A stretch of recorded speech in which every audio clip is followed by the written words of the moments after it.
el 59, creo que fue, aquí la Fuerza Aérea bombardeó todas esas lomas. Después el gobierno de Antonio Guzmán hizo un asentamiento precisamente en la cabeza del río Tireo, allá arriba. ¿Un asentamiento agrario o humano? Agrario. Es decir, allá arriba, cuando tú subes ahí... Pero no para agricultura, sino para sembrar sí, hortalizas, árboles maderanos. No hortalizas. Cuando tú subes allá a Paragua, que es la frontera entre Jarabacoa y Constanza, eso entonces siembra de hortalizas. Entonces ahí me decía un señor ahí, un campesino, dice, mire, usted ve este río, a pesar de la pendiente, para nosotros cruzar de aquí a allá había que quitarse la ropa y nadar. Hoy podemos cruzar con los zapatos puestos. No, déjeme eso ahí, don Ovalle. Tenemos que ir a una pausa muy breve, porque ya esto no se puede. Había que quitarse la ropa para cruzar y ahora es... Con los zapatos puestos. Con los zapatos puestos. En un río. Esto es muy grave. Vamos a la pausa, señor director. Retornamos enseguida, no se mueva de ahí.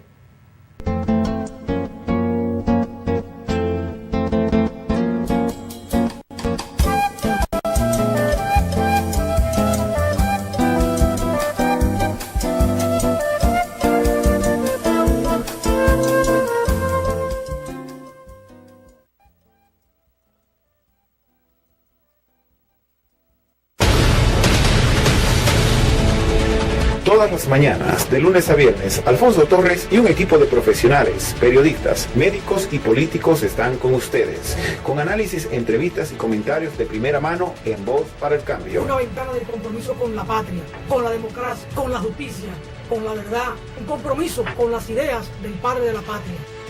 No te lo pierdas, de 7:30 a 9 de la mañana, Voz para el Cambio por Telecanal 28.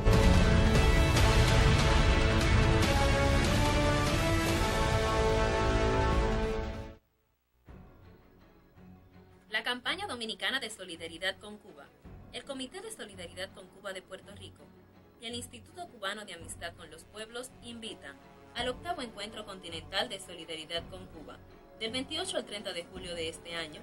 Más de 300 delegados y delegadas de todo el continente americano se darán cita en la República Dominicana, por la unidad y la integración de los pueblos latinoamericanos y caribeños, por el derecho a la autodeterminación de los pueblos, el fin del bloqueo a Cuba, por la libertad de los independentistas puertorriqueños presos por el imperio, Oscar López Rivera y Ana Belén Montes. Lugar, Universidad Autónoma de Santo Domingo, UAS. Invita, Comité Nacional Preparatorio.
Bueno, seguimos aquí. El calor aquí está fuerte.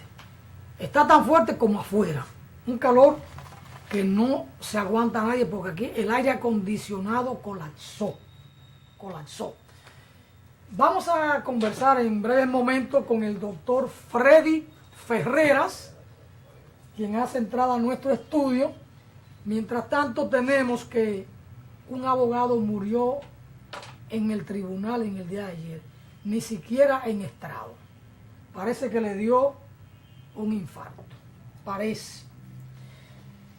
La hermana de Danilo Medina, Lucía Oyomaira Medina, quiere ser presidenta de la Cámara de Diputados. Ella dice que no le deben impedir que sea presidenta de la Cámara de Diputados con el pretexto de que es hermana del presidente. Ella tiene 10 años siendo vicepresidenta de esa Cámara y entiende que tiene la experiencia y que se ha ganado el derecho a presidirla. El diputado de Jaina, Julio Sánchez, aunque ahora dicen que es otro apellido, Julio Sánchez, dice que el comité político no le va a imponer a ellos un candidato, que lo van a elegir ellos ahí en el hemiciclo. El hombre está revelado. Parecería que es un hombre de Leonel Fernández. Es lo que uno olfatea desde fuera, porque, pase adelante, doctor Freddy, porque el forcejeo ahí está planteado y viene. Ese pleito está casado entre Danilo Medina y Leonel Fernández.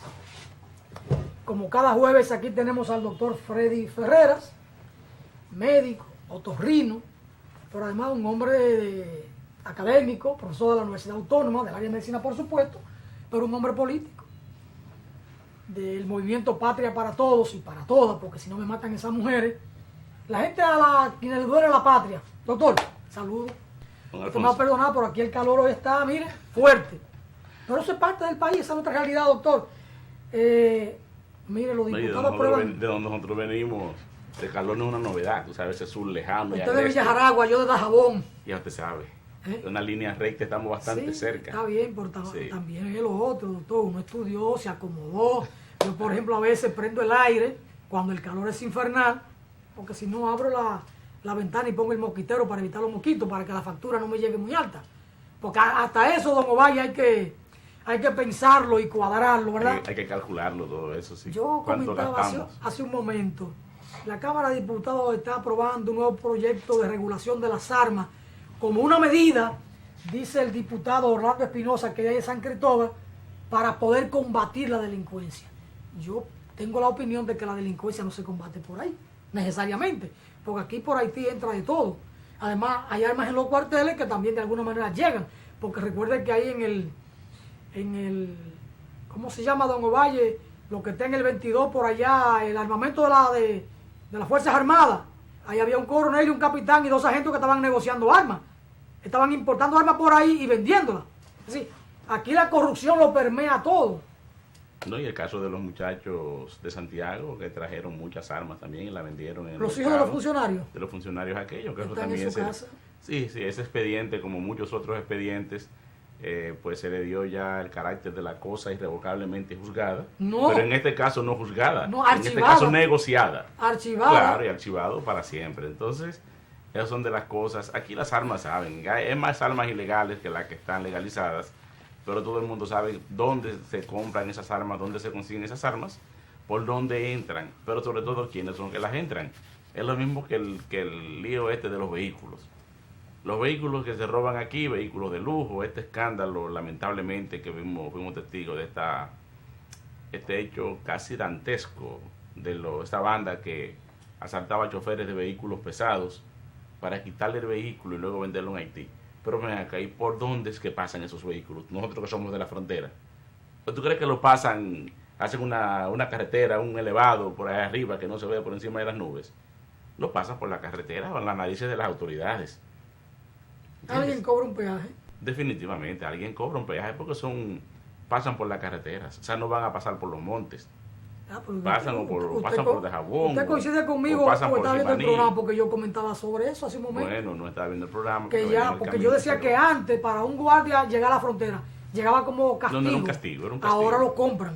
Compran el derecho a estar en la frontera. En el tiempo de Trujillo, ir a la frontera era un castigo. Se portaba mal, hacía algo, decía algo, hacía cualquier insinuación y usted lo mandaba para la frontera de castigo. Es lo mismo que en la antigua Unión Soviética, la antigua Rusia. O sea, mandaban para la cárcel para Siberia. Usted sabe que estaba bien, pero bien en mala. Daban para Siberia. Entonces ir para la frontera en ese tiempo era como mandarte para la Siberia, pero ahora no. Porque la frontera es un espacio real. Yo voy a decir un espacio virtual, pero un espacio real donde se hace de todo. Se trafica con todo. Con todo. Con seres humanos, con mercancía, con miseria, con riqueza, con drogas, todo por ahí pasa ahí. Lo que pasa en la frontera aquí con Haití. En esa frontera de Dajabón, Pedernales, Jimaní, Montecristi, me refiero a eso. Elías Piña, por ahí se trafica con armas, con personas, con drogas, hasta con productos agrícolas, arroz, habichuelas, todo. Todo, de aquí para allá, para acá. En un momento determinado recuerdo que estaba yo por allí trabajando, o sea, cuando estuve trabajando, que se consideró que el municipio de Las Matas de Farfán era el municipio que compraba más materiales de construcción. Y tú dirías, bueno, es que construyeron muchas casas, hicieron muchos edificios en esa demarcación. No, es que ahí era como el punto de donde se trasladaban esos materiales para Haití. Entonces llegaban los camiones y las patanas llenos, por ejemplo, de cemento. Se paraban en la frontera y venían los obreros de allá para acá a buscar el cemento, o sea, ni entraban a territorio haitiano, pero lo negociaban allí. ¿Entiendes? Eso es grave. Grave para Haití y grave para República Dominicana. Bueno, o sea, en hay un términos comercio, de los estados. hay un comercio, es grave porque hay unos impuestos que no se pagan. eso te iba a decir. Pero la economía particular, la economía del pueblo se movía, en ese tiempo se veía la bonanza de ese pueblo. Pero de además, como Yapiña. pasan un cemento, pasan un arma. O pasan una claro, droga. esa es la parte, ese es el daño colateral de este tipo de actividades. Pero hay gente que se benefició mucho, hizo fortunas con este tipo de negocio, porque en ese tiempo también que había la disparidad del GUR, era más fuerte. El GUR casi equivalía con el dólar, ya que había una diferencia. Creo que en los tiempos de Guzmán creo que estaba como a 3 por 1, luego se puso a 10 por 1. Entonces tú vendías, por ejemplo, en GUR y era $1. Con $1 tú comprabas 10 pesos dominicanos. O sea, que el negocio era rentable incluso desde el punto de vista cambiario. Para los dominicanos y para los haitianos. Para los dominicanos y para los haitianos. Porque ellos que pagaban ese precio porque necesitaban la mercancía y la revendían allá más cara todavía. Exactamente, eso es. Alfonso, nosotros tenemos una deuda. Tenemos como 4 programas anunciando que vamos a hablar un poco de la seguridad social. ¿Y eso existe en la República Dominicana? Sí existe. Hay una ley. No es segura ni es social, hay una ley. Atención, Ovalle, que ese es un tema que a ustedes les interesa y que quedamos pendientes de hablar usted y yo más adelante. Sí, hay una ley, la ley 8701, que es una de las leyes que este Estado y estos gobiernos del PLD más han violentado en los últimos años. Es una de las leyes, por eso yo decía durante la campaña que nosotros debíamos exigirle al gobierno que realmente venga la legalidad cumpliéndose ese tipo de leyes que son de beneficio para la población. O sea, se celebró el Día de la Seguridad Social en el mes pasado, hace alrededor de un mes, y solamente lo que se supo fue una publicación del Consejo de la Seguridad Social, y luego salió al día siguiente una de la DIDA, y después la directora de la DIDA, tal como tú dijiste aquí, se pronunció en el periódico como si ella fuera la sindicalista de los años 80, no la funcionaria que está para defender el interés de los usuarios.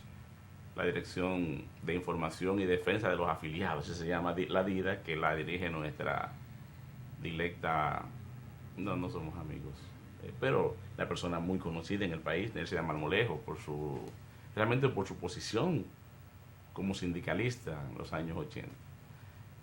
Pues esa ley que establecía que ya en este momento, o sea, 4 años después de haberse promulgado, recuerda, se promulgó en el 2001 esa ley, y luego entró en vigencia, o sea, no entró en vigencia como se había aprobado y como era el espíritu de los legisladores de la época y el espíritu del Colegio Médico, que fue la contraparte, fue la representante de la sociedad para la aprobación de esa ley. Luego, para entrar en vigencia, hubo que hacer acuerdos. Con los empresarios, que vieron en la salud una manera, un botín para enriquecerse. Y a través de la Seguridad Social se manejan cerca de 80.000 millones de pesos en el año. Y el año antepasado, esas empresas que manejan la parte de la Seguridad Social, en sus 2 componentes, la parte previsional y la parte de salud, tuvieron ganancias por encima de los 20.000 millones. O sea que se ganan casi una cuarta parte. Y eso, cuando tú tienes ganancias en salud, tú tienes que ver que vas a ganar, pero ¿a costa de qué? De recortar las prestaciones que debe recibir el asegurado. Y ese fue el primer negocio que hicieron. La primera modificación que le hicieron a la ley, debo decir adecuación de la ley para sus fines, fue realmente mediante el acuerdo de limitar la cantidad de prestaciones que se le iba a brindar a los afiliados en términos de salud. Es decir, disminuir la cobertura. La cobertura de salud. No Entonces cubre dejaron fuera las enfermedades catastróficas, dejaron fuera lo que ellos consideraban de alto costo, tuvo que legislar nuevamente para adecuar las enfermedades de alto costo, que son las que empobrecen a la familia, empobrecen al individuo, como son los tumores, los cánceres, las enfermedades cardiovasculares, las enfermedades renales crónicas, la diabetes. Todo eso lo dejaron fuera en el primer paquete inicialmente. Nosotros teníamos lo que era el Plan Básico de Salud, ellos lo modificaron y aprobaron el PDSS, no el PBS como teníamos. Y que incluía 3.000 miserables pesos para medicamentos en el año. Sí. Que con 2 cajas de pastillas, un hipertenso, se le iban los 3.000 pesos. No, más, tenía que buscar más, porque cualquier medicamento para la presión, y no tiene que tomar un medicamento, a veces para controlar la presión hay que tomar a veces más de un medicamento, hay que tomar una combinación de medicamentos, y cuando tú sacas cuenta, y la persona que es hipertenso, ya normalmente tiene que tomar algún medicamento para protegerse de la hiperlipidemia, para el colesterol, los triglicéridos, y esos cuestan. Un medicamento de esos de marca, de un laboratorio reconocido, te puede costar, qué sé yo, 30,000 pesos, 20 pastillas, o sea que no te da para el mes completo. Hablamos de 5,000 pesos. Y si la Seguridad Social te aprueba 3 pesos en el año y tú tienes que tomar un solo medicamento, que tienes que gastar 7, 8,000 pesos con un solo medicamento en el año, en el mes, ¿de qué estamos hablando? De que no te cubre medicamento ni para un mes. Y después se ofenden si desde la sociedad le llaman asaltantes a ese tipo de empresarios. Sí, pero ahora antes ya nos dieron una dádiva. Dijeron, no, ya no son 3,000, ahora son 8,000 pesos. Ah, pero entonces te dicen 8,000 pesos de medicamento, pero ve con una receta, porque lo primero es que no te dicen en cuáles farmacias tú tienes derecho a buscar esos medicamentos. Pero tú llegas a la farmacia y ya tú sabes, tienes que esperar allí un turno que el empleado llame, porque entonces te pone resistencia a la hora de... Tienen que llamar a alguien que te apruebe, que te despachen el medicamento, pero entonces ellos revisan qué medicamento tú estás usando, porque ellos tienen una lista de sustancias que tampoco la aprueban para dar los medicamentos con la Seguridad Social. Solamente quieren dar medicamentos básicos, genéricos, acetaminofén, qué sé yo, aspirina y cosas de esto, antibióticos básicos, pero ya medicamentos como lo que tiene que tomar la persona para la presión arterial, para la diabetes, entonces tampoco te brinda resistencia. Tú vas a comprar un medicamento para protegerte el estómago y te dicen no, porque el omeprazol, el lansoprazol, eso no lo cubrimos. Pero pasemos a los medios diagnósticos.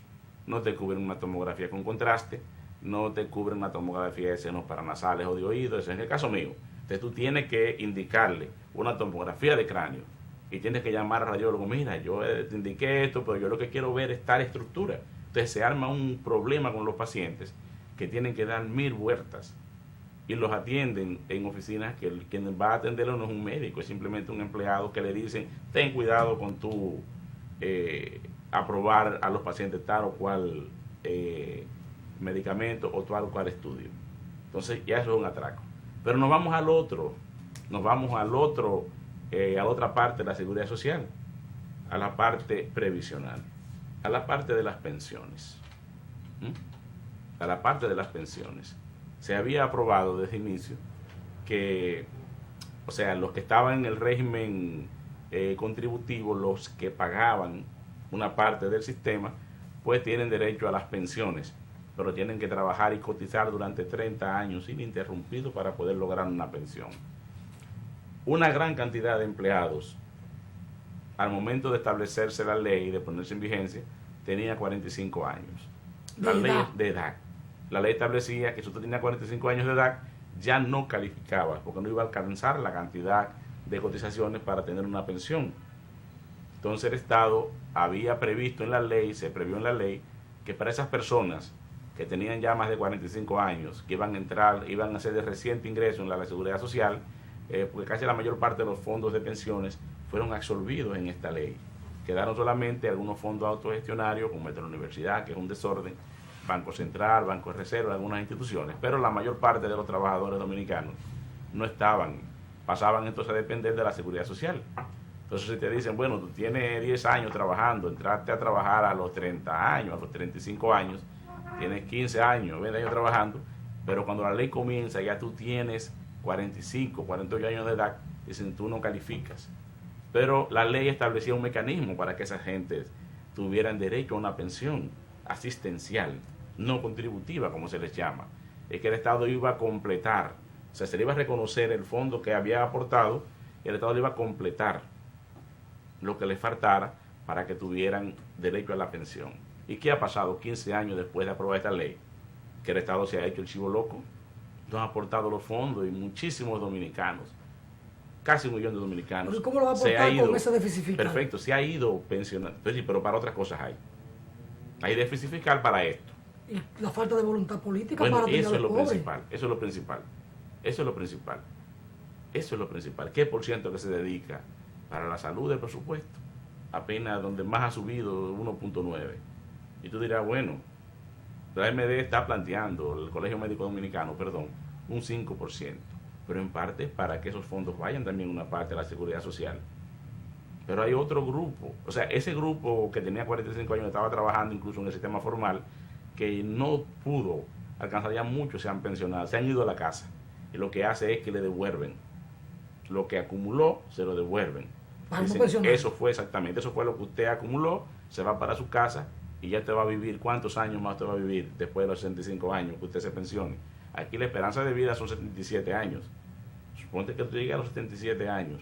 ¿Y qué va a pasar entre los 65 que tú te pensionas y los 77, 80 años? Ya estamos durando más vivos. Ya cualquier persona tiene 82 años, 85 años y está activo todavía, pero ya tiene 15 años que no trabaja. ¿De qué depende? De la buena voluntad entonces de un hijo, o de lo que pudo haber acumulado, que casi nunca le daba el sueldo para acumular nada.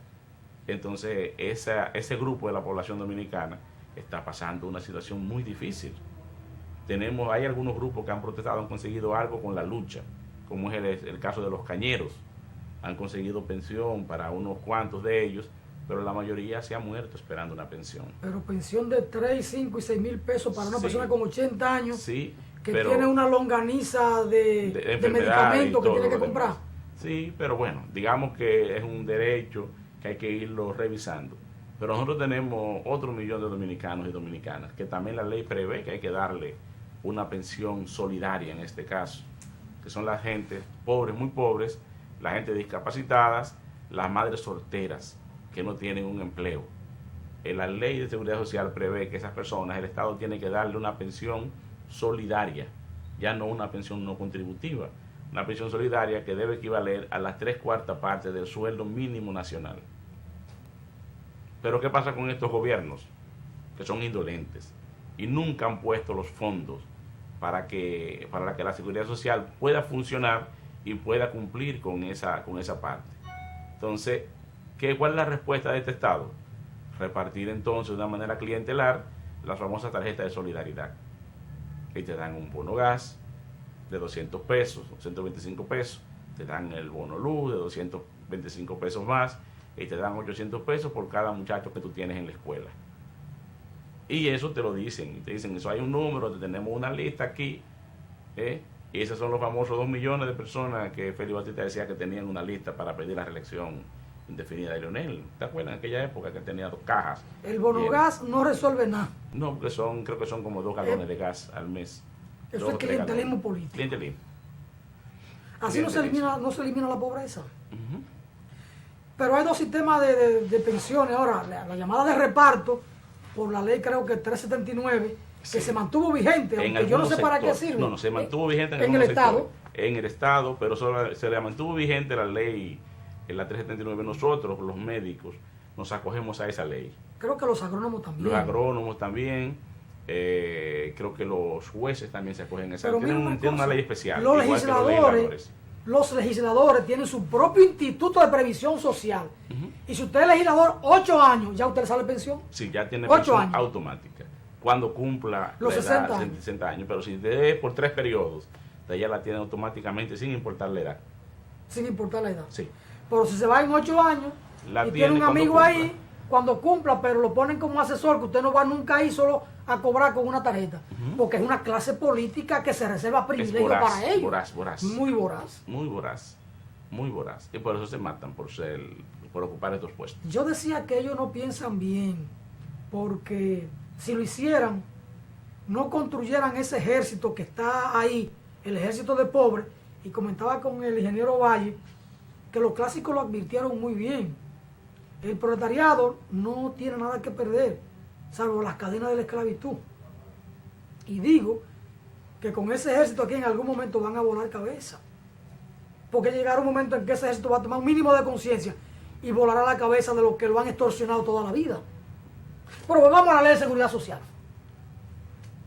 ¿En qué estábamos? Vamos a ver. Estábamos en la ley de las pensiones. El Salvador B. Gautier es un instrumento como centro médico fundamental para garantizar servicios de salud en esa dirección. Bueno, el Salvador Begotier por muchos años, porque acuérdate que El llamado seguro social. Aquí existía el seguro social, que se creó en el año 1948, si mal no recuerdo, y era el instrumento, era una ley, fue creado durante una ley que hacía obligatorio, sobre todo para los obreros y los trabajadores en situación de dependencia. Esa ley fue superada, vamos a decir, en el 2001, cuando se aprueba la ley 8701, que ya entonces se convierte, lo adecúa y ya convierte el Seguro Social, el IDSS lo convierte en una corporación, se fragmenta, igual que hicieron con la Corporación Dominicana de Electricidad, la fragmentaron en varios componentes. Entonces crearon una ARS que le dieron el encargo de que tenía que competir con las otras ARS que Pero eso no estaba previsto originalmente, ese es un pleito que se da desde la sociedad, me imagino yo. Sí, hubo que imponerle, y se le impuso también que se iba a proteger el para seguro imponer social. mediante un pleito, Claro, un pleito claro, social. Claro que sí. Entonces el Seguro Social, lo primero que hicieron al momento de aprobarse la ley, el Seguro Social tenía una población afiliada de cerca de 600,000 afiliados.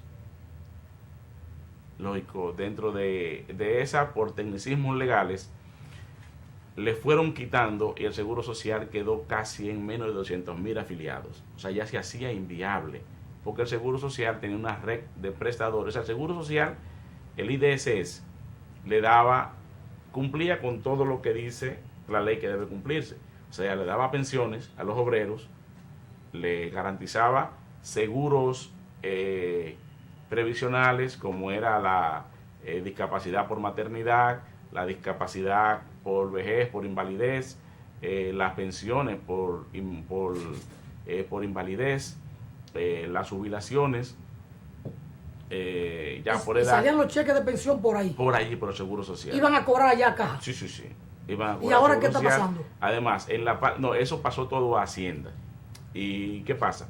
Que Hacienda dice, bueno, nosotros asumimos la gran cantidad de pensionados del Seguro Social, que ese es el problema de los cañeros, pero nos tienen que enviar los documentos, los expedientes de cada uno de esos personas, imagínate, olvidadas de la fortuna. Y como el Seguro Social es un desorden institucionalizado, no hay documentos. Entonces pero esa gente también está en que un muchos limbo, trabajadores no porque tenían documentos. Exactamente, muchos no tenían documentos, incluso muchos estaban Una aquí tarjeta con el nombre que ellos con el dijeron. nombre que ellos dijeron que tenían. ¿Entiendes? Entonces, pero eso, como dice uno de los compañeros que lo defiende, Jesús. Lo vi ayer en una manifestación ahí frente a Hacienda. Sí. Ayer temprano. Vi un Eso tapón dice, ahí. sí, es verdad, no tienen papeles, pero trabajaron. Trabajaron 40 años en este país. Algunos 50 y 60. Y 50 años, 60 años trabajaron. Entonces tú no puedes negar que ellos fueron los que produjeron gran parte de la riqueza de este país. No puedes negarlo eso, porque trabajaron y están ahí. Y están los resultados allí. Entonces, esas personas han muerto la mayoría esperando una pensioncita de